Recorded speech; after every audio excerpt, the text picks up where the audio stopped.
Howdy, this is Doug Scheiding of Rogue Cookers, Traeger Pro barbecue instructor. We're here today to talk about burgers.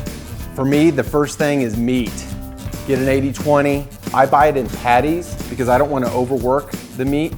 Plus, I don't think it's a good idea to put additional seasoning and items inside the meat.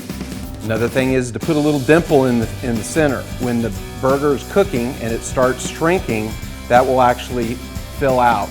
If you don't do that, it'll be like a curved surface. Bring your cheese out early so that it kind of comes a little bit from a cooler environment to more room temperature, and then you put it on the burger, tint it, and that'll actually help with the melting. The last thing is a griddle.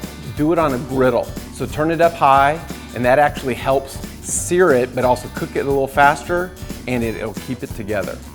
Those are my burger tips, and good luck the next time you cook them.